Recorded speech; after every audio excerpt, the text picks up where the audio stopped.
Yes guys, तो कैसे आप लोग बताना चाहूंगा कि बहुत लोगों का कंसर्न होता है return on equity. Sir ROE ज्यादा हो या कम हो तो हम पैसा इन्वेस्ट करें क्या? इतना रिटर्न कंपनी दे रही है तो क्या हम पैसा इन्वेस्ट करें? अपना पैसा इन्वेस्ट करने के बाद इतना प्रॉफिट लेके जाएंगे? सर हर किसी का कंसर्न होता है और मैं भी एक आम आदमी हूँ, आप भी एक आम आदमी हो और हमारा कंसर्न यही होता है क्योंकि यार हम स्टॉक मार्केट में इन्वेस्टमेंट के पर्पज से आए हैं और उसके बाद हमें पता होना चाहिए कि मैं अगर इस शेयर में इन्वेस्ट कर रहा हूं तो क्या मुझे एक 10%, 20%, 15% का जो है क्या मार्जिन मिल पाएगा? इतना आरओई हमें मिल पाएगा? रिटर्न ऑन इक्विटी हो पाएगी हमारी एंड ऑफ द ईयर जो हम पैसा आज इन्वेस्ट कर रहे हैं और अगली साल फाइनेंशियल ईयर क्लोज होगा उसके बाद क्या हमें इतना प्रॉफिट हो पाएगा? हर किसी का कंसर्न होता है, राइट? बिल्कुल होता है सर, बिल्कुल क्लियर करेंगे, एक स्टेप टू स्टेप चलेंगे, इजी वे में क्लियर करेंगे, समझेंगे आरओई क्या होता है, आरओई निकालते कैसे हैं, डेट क्या होता है, नेट प्रॉफिट मार्जिन क्या होता है और हम इसको कैसे सिंपल भाषा में समझ सकते हैं। अब आरओई जब बता रहा हूं तो आरओई के बारे में चल रहा हो ना सर, आप तो आरओई बोल रहे हो, रिटर्न ऑन इक्विटी। अब अकाउंटेंट वाले, कॉमर्स वाले पर्सन होते हैं उनको पता होता है और वही कर सकते हैं, उन्हें पता होता है, उन्हीं सारा मैथ। तो आरओई का मतलब ना हर किसी को लगता है यार आरओई रिटर्न ऑन इक्विटी निकालने के लिए सर अगर आप अभी कैलकुलेशन बताओगे तो हमें तो साइन थीटा कॉस थीटा तक नहीं पढ़ा, आज तक हमने पढ़ा तो बहुत कुछ था बट लेकिन आज तक हमें समझ में नहीं आया sine theta cos theta average कैसे निकालते हैं और बहुत सारी चीजें, सीक्वेंस सीरीज कैसे निकालते हैं, 11 12 की मैथ्स, सेट ऑफ सिमेट्री कैसे निकालते हैं, एवरीथिंग नहीं समझ में आया। बट आज आप बोल रहे हो कि सर रिटर्न ऑन इक्विटी निकालो, सर इतनी कैलकुलेशन किसे आती है? अरे अकाउंटेंट सीखना पड़ेगा, कॉमर्स का स्टूडेंट होना चाहिए, देन मुझे रिटर्न ऑन इक्विटी के बारे में परसेंटेज निकालनी पड़ेगी, नेट प्रॉफिट निकालना पड़ेगा, नेट मार्जिन निकालना पड़ेगा, देन मैं सीख पाऊंगा सर। और आप कह रहे हो कि सर हम बताएंगे रिटर्न ऑन इक्विटी। कोई बात नहीं, सारे कंसर्न को दूर में रखते हैं और बिल्कुल आसान भाषा में सीखेंगे कि रिटर्न ऑन इक्विटी होता क्या है, निकालते कैसे, और एक नॉर्मल सा बंदा जो जीवन लाइफ में जीता है ना, मतलब एक 9 से 6 शिफ्ट करने के बाद एक अच्छा खासा घर पे आकर के बैठता है और जानता है कि यार भाई मुझे ना स्टॉक मार्केट में इन्वेस्टमेंट करनी है और उसे लगता है कि मुझे कितना रिटर्न मिल जाएगा, वो भी एक अच्छे तरीके से निकाल सकता है। इतने इजी वे में बताऊंगा कि रिटर्न ऑन इक्विटी होता क्या है, कैसे निकलता है, डेट क्या होता है, इक्विटी में हम कैसे लगाते हैं पैसा क्या होता है और कैसे करके जो है इक्विटी कैलकुलेट की जाती है और आप कैसे इसको आसान वे में निकाल सकते हो, सब कुछ बताऊंगा इजी तरीके से। चलते हैं व्हाइट बोर्ड पे। फर्स्ट समझो कि रिटर्न ऑन इक्विटी किसे कहते हैं। रिटर्न ऑन इक्विटी का मतलब जो होता है वो क्या होता है? देखो, एक कंपनी पैसा इन्वेस्ट करती है, उसके ऊपर नेट प्रॉफिट मार्जिन जो निकलता है, उसके नेट प्रॉफिट मार्जिन कितना होता है। मान लो एक एग्जांपल देता हूं, 100 रुपए आपने इन्वेस्ट किया, इन्वेस्ट करने के बाद 20% का जो है आपने मार्जिन निकाला, प्रॉफिट, नेट प्रॉफिट। मतलब आज आपने 1 अप्रैल 2022 में अप्रैल में पैसा इन्वेस्ट किया और आपने 100 रुपए इन्वेस्ट कर दिया एक कंपनी में। इन्वेस्ट करने के बाद आपको नेक्स्ट ईयर 31 मार्च 2023 को आपको इसका रिटर्न मिल रहा है 120 रुपीज, राइट? मतलब 100 रुपए की जो एक्सपेंसेस आपने लगाए थे आपने मार्केट में, उसके बदले आपको 120 रुपए मिल रहा है, यानी आपका प्रॉफिट हुआ 20% का। यानी कि आपको जो कंपनी देके जा रही है प्रॉफिट, आपका पूरे पैसे का वो है 20% का मार्जिन, नेट प्रॉफिट, वो होता है आरओई, रिटर्न ऑन इक्विटी जो आपको मिला। ठीक है, अब जानते हैं डिटेल्स में। पहले तो रिटर्न ऑन इक्विटी समझ में आ गया। अब देखो फिर होता है इक्विटी। अब एक नॉर्मल सा एग्जांपल लेता हूं कि देखो आप जब एक बिजनेस स्टार्ट करते हो तो बिल्कुल आसान से बताता हूं कि कैसे कैसे होता है रिटर्न इक्विटी, कैसे निकालते हैं हम। तो मान लो एक बिजनेस स्टार्ट करते हो आप, स्टार्ट करने के बाद आपके पास पैसा होना चाहिए क्योंकि ऑलमोस्ट सारे बिजनेस में ना पैसा चाहिए। देन आप एक अच्छी खासी इन्वेस्टमेंट करके आप अच्छा कुछ खोल सकते हो या कर सकते हो। जैसे अगर आपने एक शॉप खोली तो पैसा चाहिए, प्रोडक्ट होना चाहिए, सर्विसेज होनी चाहिए एंड मैं कस्टमर्स को इंट्रोड्यूस करने के लिए एडवर्टाइजमेंट करूंगा, मार्केटिंग करूंगा, तो पैसा होना चाहिए, राइट? दो चीज होनी चाहिए, पैसा होना चाहिए एंड टाइम होना चाहिए। तो टाइम तो दूर में रखते हैं लेकिन हाँ पैसा होना चाहिए किसी बिजनेस को स्टार्ट करने के लिए। अब मान लो कि मेरे को 100 रुपए का बिजनेस स्टार्ट करना है और 100 रुपए के बिजनेस के लिए मेरे पास सिर्फ 20 रुपए पड़े, ठीक है? तो मेरे पास ये मतलब बनता है कि मैं उस 20 रुपए तो मेरे पास हैं, बाकी के 80 रुपए मुझे और चाहिए होंगे जिससे कि मैं एक बिजनेस खोल पाऊं। अब उस 80 रुपए को मैं कैसे कैलकुलेट कर सकता हूँ? तो मैं कैसा काम कर सकता हूँ कि 80 रुपए का जो है अमाउंट, उसके लिए मैं ना अपने शेयर होल्डिंग दे देता हूँ। मतलब मैं 20 रुपए का मेरे पास है, बाकी 80 रुपए मुझे और मार्केट से लेना है क्योंकि मुझे एक बिजनेस स्टार्ट करना है। तो उस 80 रुपए को कैलकुलेट करने के लिए मैं क्या करूंगा, नॉर्मल सा जाऊंगा मार्केट में और जाकर के कहूंगा कि 80 रुपए जो है मुझे लेने हैं, आप मुझे 80 रुपए दे दीजिए, मैं इसके बदले आपको इतनी होल्डिंग आपको दे दूंगा। मतलब 80% की होल्डिंग आप रख लीजिए और मुझे 80 रुपए दे दीजिए। वो हो सकता है मैं अपने घर से ले लूं, रिलेशनशिप में ले लूं, या फिर मैं जाकर के किसी बाहर से जाकर के एक किसी को अपना शेयर में इन्वेस्ट करने के लिए, अपनी कंपनी में इन्वेस्ट करने के लिए ऑफर करूं, वो मेरी कंपनी में आकर इन्वेस्ट करेगा और मुझे एक अमाउंट दे देगा। तो ये हो गया इक्विटी। मतलब आज वो पूरे अमाउंट को मैं 100 रुपए लगाऊंगा अपने बिजनेस में, देन एक साल के बाद जब 20 रुपया प्रॉफिट आएगा, हम उसको कैलकुलेट करके इक्विटी में अपने पैसे को डाल सकते हैं। ठीक है, इक्विटी में जो प्रॉफिट आएगा तो उस 20 रुपए को हम अपने पूरे इन्वेस्टर्स को फायदा दे सकते हैं एंड अपने आप में प्रॉफिट रख सकते हैं। पूरी कंपनी इस तरीके से चलेगी। ये होता है इक्विटी। अब समझो कि डेट। डेट का मतलब क्या होता है? डेट का मतलब नॉर्मल सा है कि ज्यादा बड़ा तो नहीं, डेट बिल्कुल नॉर्मल है। मान लो कि अब मुझे 100 रुपए का ही धंधा स्टार्ट करना है, बट 100 रुपए धंधे स्टार्ट करने के लिए ना मेरे पास पैसा नहीं है, सिर्फ 50 रुपए है, बट मैं 50 रुपए की शेयर होल्डिंग नहीं देना चाहता किसी दूसरे पर्सन को। तो मैं कह रहा हूं कि 50 रुपए की होल्डिंग देने के बजाय मैं 50 रुपए का बैंक से लोन ले लेता हूं, या फिर मैं अपने रिलेशनशिप या फिर किसी पर्सन से, या मैंने अपने फादर से, या फिर एनी टाइप किसी पर्सन से मांगी। मैंने कहा 50 रुपए आप मुझे उधार दे दीजिए, मैं आपको एक परसेंटेज के हिसाब से 6% के ऊपर मैं आपको इसको रिटर्न कर दूंगा। मतलब 20% 100 रुपए के हिसाब से मिल रहा था, तो 6% मैं आपको पे करूंगा, 50 रुपए मैं आपसे लूंगा, तो 6% के हिसाब से मैं आपको पे कर दूंगा अमाउंट आपका एक इतने समय के बाद।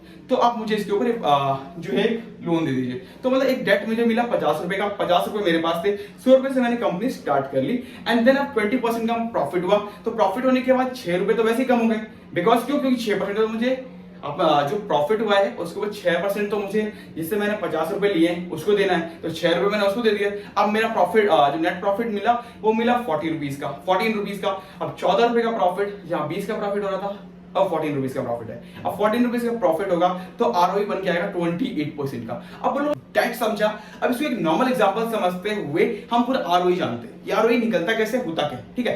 तो देखो चलते हैं ब्लैक बोर्ड पे। देखो रिटर्न ऑन इक्विटीज का फुल फॉर्म होता है पहले आरओई का, उसके बाद डेट, डेट के ऊपर अगर आरओई लेते हो। अब 100 रुपए जो है हमारा कंपनी का इक्विटी था, ठीक है, उसके बाद 20 रुपए का नेट प्रॉफिट कमाया, देन आपको 20% का आरओई मिल गया, जो कि मैंने अभी आपको बताया एक एग्जांपल के रूप में। सेम थिंग यहाँ पे देखो 50 रुपीज का इक्विटी था, 50 रुपीज का डेट था, मतलब 6% हमें देना है, जिससे हमने लोन लिया है उसको हमें 6% देना पड़ेगा। यानी 20 रुपए कमाएंगे तो 6 रुपए हम किसी को देंगे, तो उसको मतलब 6 रुपए वहां चला जाएगा, 14% का ये आरओई निकल के आता है। नेट प्रॉफिट हमारा जो होगा वो 14% होगा, तो यहाँ पे हमारा आरओई आएगा 28% का, प्रॉफिट हमारा आएगा 14% का। अब हमें तो इतना पता चल गया कि आरओई क्या होता है, इक्विटी क्या होता है, डेट क्या होता है। अब नेट प्रॉफिट कब निकलता है, तो पहले समझिए कि नेट प्रॉफिट निकलता कैसे है, नेट प्रॉफिट मार्जिन कैसे निकलता है।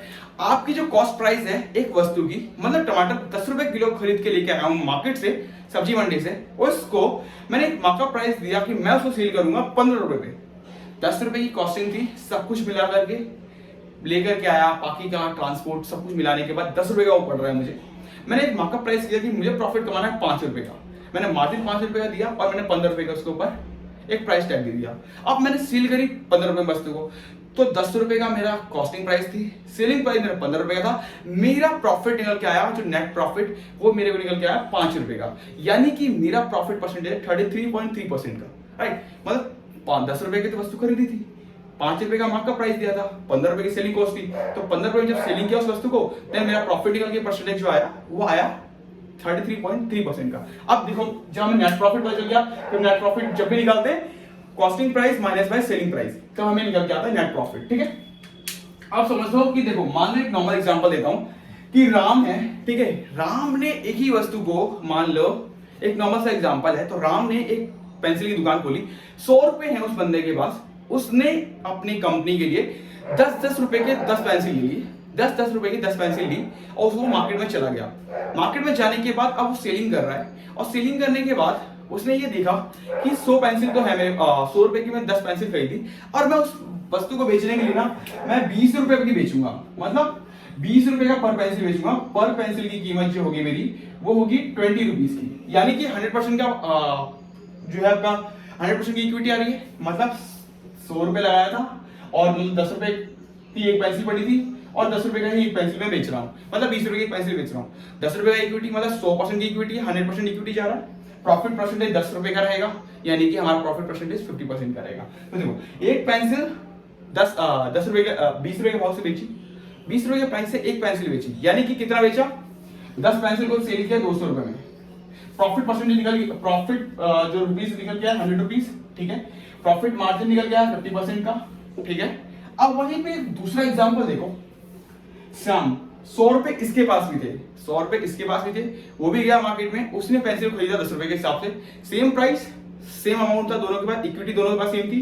एंड उसके बाद उसने जब पेंसिल खरीदी सेम प्राइस पे खरीदा 10 रुपए के, एंड उसके बाद उसने बोला कि मैं 10 रुपए की पेंसिल को ना 15 रुपए के भाव में बेचूंगा, मतलब 15 रुपए के मार्केट प्राइस से बेचूंगा। 10 रुपए का प्राइस खरीदा था, 15 रुपए के हिसाब से बेचेंगे, यानी 5 रुपए का प्रॉफिट, 5 रुपए के लॉस में बेच रहा है वो, मतलब 15 रुपए के हिसाब से बेचूंगा।